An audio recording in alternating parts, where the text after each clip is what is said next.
سبو جرګه کې دې ګډون وکړي. چې د میدان متعلق هغه سرکوري جرګې وي که هغه پرایویټ جرګې وي. الرحمن الرحیم. تاسو مننه. بس موږ قبایل ډېر بدقسمته یو چې خلک ورسېدل سپوږمۍ له او نن موږ په دا کې لګیا یو چې کاڼه کوو وایي ډي پي شو ذلیله شو کورونه هم پرېښول او نن دلته راغلي یو په پوینټونو کې هم د میدان خلک ذلیله شول او ګورو چې کومې پیسې وي هغه هم ورته نه میلوېږي. نو موږ ډېر بدقسمته خلک یو قبایل. بیا خو څه د میدان خلک چې کوم دور دی او په دغه دور کې موږ په دې شي کې لګیا یو په ټول وایو چې موږ له اوس یو داسې شي طالبان کوي وایي د یونیورسټۍ د کالج په بدقسمته یو چې په داسې جدیدترین وخت کې نن موږ د امن په ارمان کې یو. زه به خپلې خبرې را روشم. نن د موږ د سیاسي اتحاد میټنګ مشورو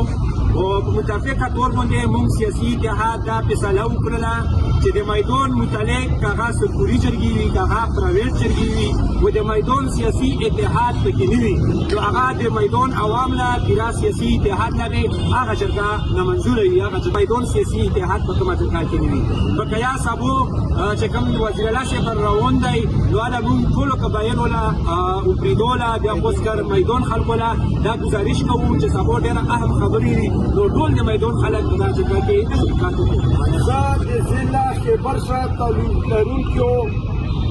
کشر و مشر له دا اپیل کوم خو خوسکر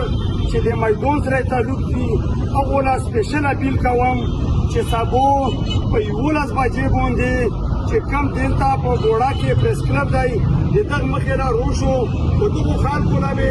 د ګوډیو پروګرام انشاءالله ټول ټیک ټاک شوی وي خو دا به یونسي و واپس به هم راوړي او موږ د ټولو د کشر و د مشر نه په دا کې د ګډون مطالبه کوو ځکه چې دا د موږ د بقا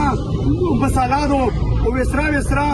زه چې کوم د موږ 24 رکني درونه مشرون دي اولا زه دا اپیل کوم چې په دا جرګه کې ګډون وکړو او په دا کې خپل پریس ریلیز جاری کړو چې موږ دا پریدای په یوه خوله او په یو اتفاق شو چې موږ 4 وخت یو او څله په موږ دا ظلم او جبر روان دی او هسې نه چې دا مساله په موږ باندې اوږده کړي نو لهذا چې څومره خلک دي بشمول د موږ دا 40 قدرمن مشرون چې کم دي او سماجي او دارنګه سیاسي او غیر سیاسي او ټولو مشرونو نه زه اپیل کوم چې سبا په 11 بجې باندې به او خوش کړ د میدان خلکو له زه اپیل کوم چې سبا په 11 بجې باندې باړه